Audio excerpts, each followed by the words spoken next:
Bienvenue sur Audit et Tendance, le podcast sur l'audit interne d'aujourd'hui et de demain.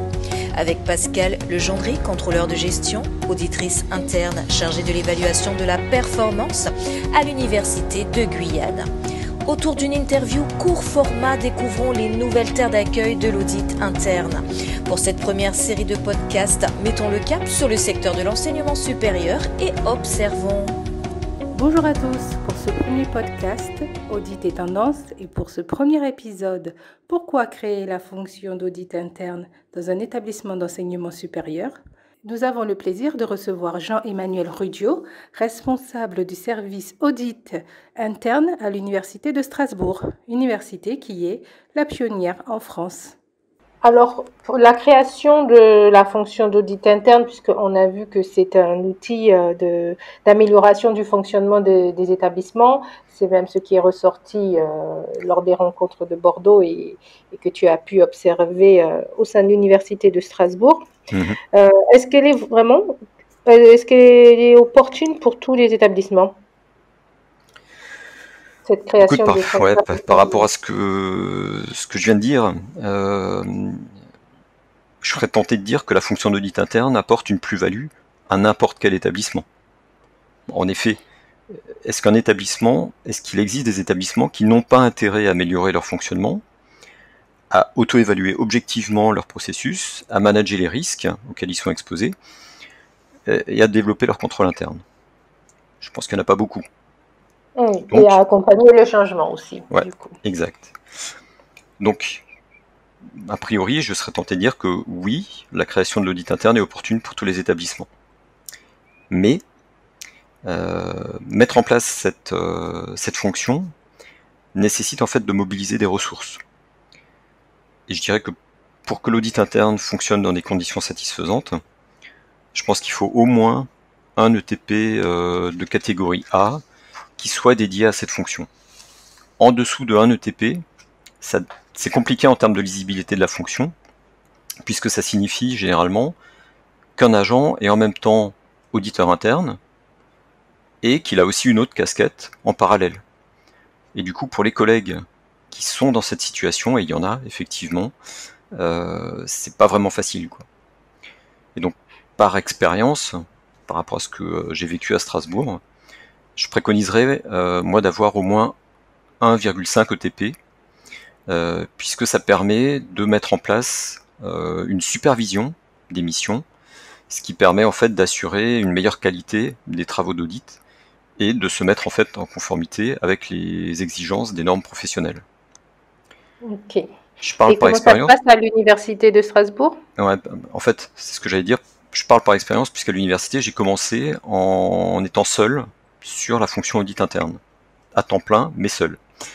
D'accord. Depuis que nous sommes deux auditeurs, en fait, on a vraiment pu mettre en place un système de supervision croisée, et du coup, le bond qualitatif de notre production est vraiment évident et remarquable. D'accord. Et donc peut-être pour essayer de donner quelques éléments quantitatifs.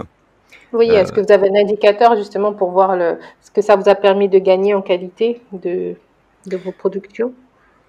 On a des indicateurs de satisfaction qu'on suit dans le cadre de notre programme d'amélioration qualité.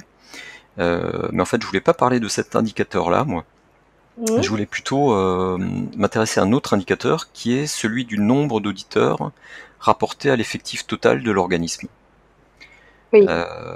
Pour l'université, le ratio est actuellement de 0,35 auditeurs pour 1000 agents. Et ça, c'est tous agents confondus, donc y compris les enseignants. Si on ne compte que les personnels non enseignants, le ratio... Que les agents BIATS dans le secteur université, les personnels BIATS, ce qu'on appelle du coup les agents administratifs, ouais. C'est ça? Ouais, les BIATS, c'est les personnels administratifs, donc hors enseignants, quoi.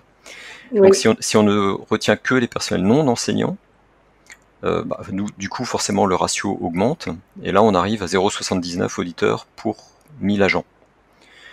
Donc ça c'est les chiffres pour l'Université de Strasbourg. Si on cherche un peu à comparer, on peut se référer à une enquête qu'avait diffusée l'IFACI. Bon, elle date un peu, mais en tout cas, elle montrait que le ratio se situait généralement entre 2 et 3 auditeurs pour 1000 salariés. Donc, dans le secteur bancaire, ce ratio est beaucoup plus élevé, puisqu'on est pratiquement à 1 pour 100 en termes d'auditeurs, alors qu'il y a d'autres secteurs où c'est plus faible, par exemple le secteur industriel, lui est beaucoup plus faible, on est plutôt sur un ratio de 1 pour 1000. Et ce qui ressortait de l'enquête de l'IFACI, c'est que pour le secteur public, le ratio était aux alentours de 2 auditeurs pour 1000 salariés. Et donc, si on se base sur un ratio qui serait, je prends volontairement un ratio relativement bas, qui serait de 0,5 auditeurs pour 1000 agents. On voit bien que pour un petit établissement, donc une petite université, qui compte moins de 2000 agents, on n'arrive pas au plancher que j'évoquais tout à l'heure, qui était un minimum de 1 ETP d'auditeur. Oui. Pour que la fonction tourne normalement. Donc ce que je voulais démontrer à partir de ces ratios, c'est tout simplement que pour un petit établissement, entre guillemets un petit établissement, mettre en place la fonction d'audit interne représente proportionnellement un investissement plus important. Et donc si l'effort à réaliser est plus important, ça veut dire que la gouvernance doit être d'autant plus motivée, persuadée de la plus-value que va lui apporter la création de la fonction audit interne pour réaliser cet effort-là. Pour ouvrir peut-être une piste de réflexion, j'aimerais simplement encore ajouter qu'une façon de contourner cette difficulté, donc pour les petits établissements, ça pourrait par exemple être d'imaginer de mutualiser l'audit interne entre plusieurs établissements. Par exemple au niveau d'un site, sur la base d'une proximité géographique, mais on peut imaginer d'autres formes de mutualisation, par exemple sur des critères d'affinité, par champ disciplinaire, par taille ou autre. D'accord, oui. Et du coup, est-ce que l'externalisation de l'audit interne peut être une autre solution, une solution aussi? C'est une très bonne réflexion et piste à creuser. Et en fait, je connais au moins une université qui a fait ce choix donc d'externalisation, et qui en est satisfaite pour les retours qu'on a pu avoir des collègues de cet établissement. D'accord. Néanmoins, ce que j'aimerais peut-être préciser, c'est qu'il faut vraiment être conscient que le recours à des prestataires externes pour réaliser des audits internes ne dispense pas l'établissement en fait d'y consacrer des ressources humaines. Je prends l'exemple que je citais de l'établissement là qui a choisi d'externaliser. Malgré ça, cet établissement consacre au moins un mi-temps d'un agent. La personne en question nous disait que c'était largement plus qu'un mi-temps pour justement définir les thèmes à auditer, formaliser la commande qui va être adressée au prestataire, choisir le prestataire, encadrer et suivre les travaux du prestataire, ensuite exploiter le livrable qui sera fourni et assurer le suivi de la mise en œuvre des recommandations qui seront formulées. Donc, ce qu'il faut bien comprendre, c'est que l'externalisation totale de l'audit interne, ce n'est qu'une illusion. C'est pas possible, et de toute façon les normes précisent bien que c'est l'établissement qui garde la responsabilité de l'audit interne, même s'il choisit d'externaliser. Tout à fait. Et en plus, donc externaliser, ça représente aussi un coût. Les RH, donc les agents de l'établissement, ont un coût, mais externaliser, faire appel à des prestataires, ça représente aussi un coût. Et donc du coup, c'est à chaque établissement de faire la balance quelque part entre les avantages et les inconvénients des deux solutions. Si je peux juste apporter du coup un témoignage par rapport à cette balance. Bien sûr. C'est que je connais un établissement, donc qui pour le coup n'est pas une université, mais un établissement public qui fonctionne de cette façon-là. C'est-à-dire que c'est un établissement qui a un service d'audit interne qui est bien doté, puisqu'il y a trois personnes dans le service. Et en plus, l'établissement fait appel à des prestataires externes pour réaliser des audits. Et généralement, ces audits sont des audits sur des thèmes un peu particuliers, comme par exemple l'informatique, la sécurité informatique ou l'hygiène et sécurité, pour lesquels les agents qui sont en place n'ont peut-être pas forcément les compétences. Mais donc les prestataires, dans ce cas-là, sont accompagnés par les agents de l'organisme tout au long de leur mission, ce qui permet aux agents du service d'audit interne de quelque part monter en compétences tout en contribuant à la réalisation des missions. Et l'intérêt de cette solution-là, qui combine ressources internes et ressources externes, c'est qu'en fait le nombre d'audits qui sont réalisés chaque année est plus important que s'il ne reposait que sur les personnels du service. D'accord. Une autre question, comment la fonction d'audit interne est-elle acceptée dans la communauté universitaire à Strasbourg, par exemple, ou d'une manière générale, de ce que tu vois? En fait, comme j'ai déjà dit, l'audit interne dans les universités, c'est encore une fonction qui est nouvelle, et donc forcément plutôt méconnue. Méconnue, mais en même temps, avec un préjugé ou une connotation qui est plutôt inquiétante, puisque l'auditeur interne est généralement perçu comme quelqu'un qui va venir mettre son nez dans mes affaires, qui va venir m'évaluer, moi. Et d'ailleurs, pourquoi est-ce qu'il vient m'embêter moi? Qu'est-ce que j'ai fait de mal?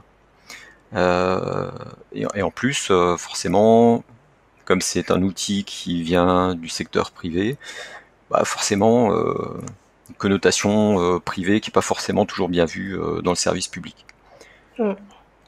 Donc je caricature, j'exagère un tout petit peu, mais ce qui est sûr, c'est qu'il y a un petit fond de méfiance par rapport à cet objet nouveau.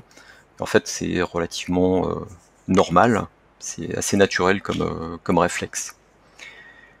Et donc, pour faire face à ce préjugé un peu négatif ou inquiétant, je pense qu'il est indispensable de prévoir d'entrée de jeu des outils de communication. Il s'agit de permettre à la communauté universitaire et en premier lieu à la gouvernance et aux conseils centraux de l'établissement de comprendre ce qu'est l'audit interne, quelles sont ses spécificités, qu'est-ce qui va apporter à l'établissement et comment il fonctionne. D'accord. Et quel serait l'outil idéal pour faire ça? À mon avis, l'outil idéal, c'est tout simplement la charte d'audit interne. Quelque part, la charte, c'est le texte fondateur de l'audit interne. La charte, généralement, elle est validée par la gouvernance et par le conseil d'administration. Donc c'est la charte qui donne la légitimité indispensable à l'audit interne. Et en plus, ce document-là, c'est le document qui va acter son indépendance et qui met en place les mécanismes nécessaires au bon fonctionnement de l'audit interne. Et de toute façon, la charte est une des exigences qui figurent dans les normes professionnelles. Oui. Et en plus, la charte c'est une chose, mais ça suffit pas.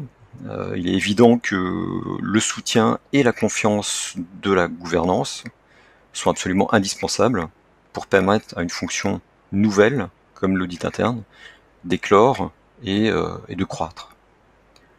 Après, il appartient en fait aux auditeurs internes de faire la preuve du plus grand professionnalisme, de leurs compétences, de méthode, de qualité à la fois relationnelle et rédactionnelle, de pédagogie, d'écoute, etc., pour arriver à gagner la collaboration des audités, pour arriver à formuler des constats qui sont pertinents, et ensuite induire des recommandations qui sont acceptables et qui seront effectivement mises en œuvre. Et au final, ce qu'il faut retenir, c'est que les audités eux-mêmes sont les meilleurs VRP de l'audit interne, si eux-mêmes sont convaincus de la valeur ajoutée qu'apporte l'audit interne. Oui, tout à fait. On dit souvent que la maturité du service d'audit interne se perçoit justement quand ce sont carrément les audités qui demandent à faire appel aux auditeurs. Tout à fait, tu as raison. Et donc, à l'Université de Strasbourg, l'audit interne existe depuis 2009. Donc là, vous avez maintenant 10 ans de recul. La question vraiment est quels sont les enseignements que vous en avez tirés de ces 10 années d'audit interne? Ouais, effectivement, on a soufflé les 10 bougies de l'audit interne à l'université. Et pour le coup, notre comité d'audit a souhaité marquer cet anniversaire en demandant à l'établissement de tirer un bilan et notamment de s'interroger sur l'effet transformant qu'avait pu avoir l'audit interne et quels avaient été ses apports. Donc ce bilan, on peut l'attaquer sous un angle quantitatif. Et donc là, je peux donner quelques chiffres. En 10 ans, on a réalisé 23 missions d'audit. On a formulé 472 recommandations. Le taux d'acceptation des recommandations est de 93%. Et le taux de mise en œuvre des recommandations est de 84%. C'est déjà pas mal. Oui. Mais ça reste très quantitatif. Du coup, on a aussi essayé de tirer un bilan un peu plus qualitatif. Et donc, dans un premier temps, on a interrogé la gouvernance de l'établissement sur sa perception de l'audit interne. Donc, je vais pas rentrer dans le détail de cette enquête qu'on a réalisée, mais j'aimerais simplement souligner quelques éléments importants. Donc, le premier, c'est que pour l'ensemble des acteurs qu'on a sollicités, il apparaît que l'audit interne a eu un effet transformant important, notamment dans 4 domaines: la stratégie, le pilotage, les RH et les finances. D'autre part, l'utilité de l'audit interne est notée en moyenne à 9 sur une échelle de 10. Et sur l'ensemble des répondants, ce qu'on peut souligner, c'est qu'ils sont tous unanimes pour dire qu'ils feraient de nouveau appel à l'audit interne s'ils étaient confrontés à une difficulté ou un doute sur la maîtrise de certaines activités ou sur certains risques. Oui. On leur a aussi demandé quels étaient du coup les principaux apports de l'audit interne. Et donc là, il y a 5 éléments qui ressortent. Le premier apport, c'est l'objectivation des forces et faiblesses des processus. Le deuxième apport, c'est l'analyse et la priorisation des questionnements. Le troisième, c'est que c'est un levier et un guide pour l'amélioration. Le quatrième, c'est que c'est une aide au pilotage. Et le cinquième, enfin, c'est la diffusion de la connaissance et de la culture de la maîtrise des risques au sein de l'établissement. D'accord. Un autre enseignement, et là c'est pas pour nous flatter, mais quand même, ce qui a été unanime. On se base sur des enquêtes de toute façon. Ouais. C'est que en fait tous les acteurs ont souligné le professionnalisme des auditeurs internes. Et quelque part, on parle souvent du professionnalisme des auditeurs comme clé, comme levier de toute façon de la fonction d'audit interne. Tout à fait. C'est vraiment un aspect sur lequel on s'efforce d'être bon. Et le retour qu'on a là à travers cette enquête montre que quelque part nos efforts ont été payants. Et je pense que c'est effectivement une des clés, comme tu le soulignes, de la reconnaissance de la fonction d'audit interne.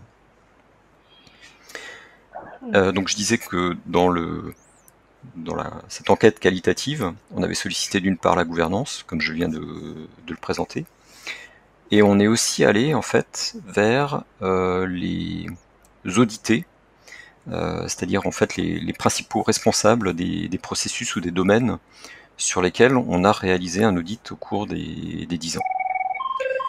Et donc là, ce qui ressort, c'est que ils estiment majoritairement que les actions qui ont été mises en œuvre suite à l'audit et aux recommandations qui ont été formulées ont permis de réduire ou de solutionner les difficultés ou les faiblesses qui avaient été relevées.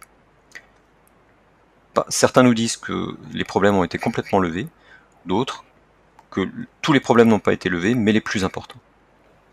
D'accord. On leur a aussi demandé du coup de noter l'utilité de la mission d'audit qui avait été réalisée. Et donc là, on arrive à un score de 8 sur 10, donc c'est moins que tout à l'heure, mais ça reste quand même encore pas mal. Et comme tout à l'heure, ce qui ressort, c'est que la plupart d'entre eux, vraiment une immense majorité, pas tous, mais l'immense majorité, feraient de nouveau appel à l'audit interne s'ils étaient confrontés à une difficulté ou un doute sur la maîtrise des opérations. Donc là, en m'appuyant sur ces éléments-là, je suis tenté de dire que l'audit interne à l'Université de Strasbourg a su faire ses preuves. Son apport est reconnu, et il a su gagner la confiance à la fois de la gouvernance et des audités. Donc ça, c'est le petit cocorico.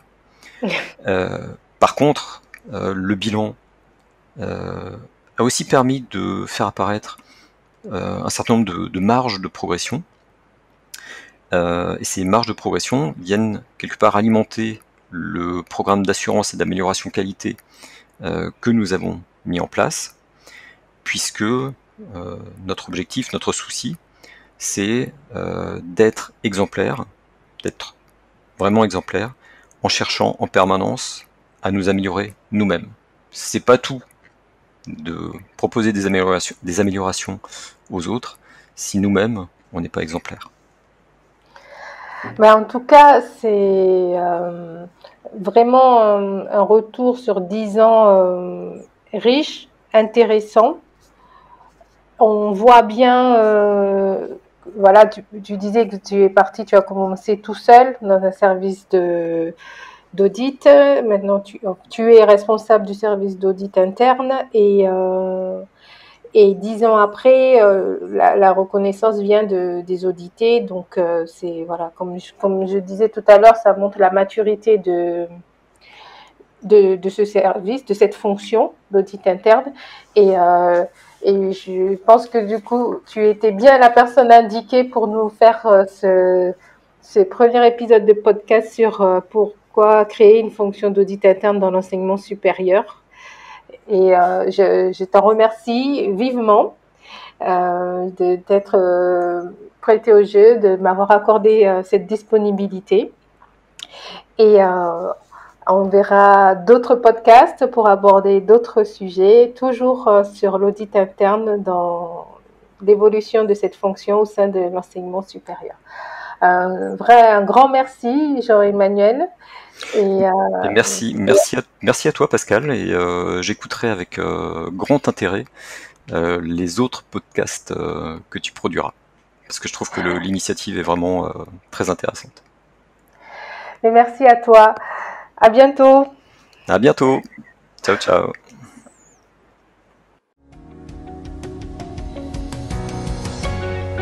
Le mois prochain, retrouvez le podcast Audit et Tendance et découvrons les nouveaux défis que devront relever les auditeurs internes de l'enseignement supérieur.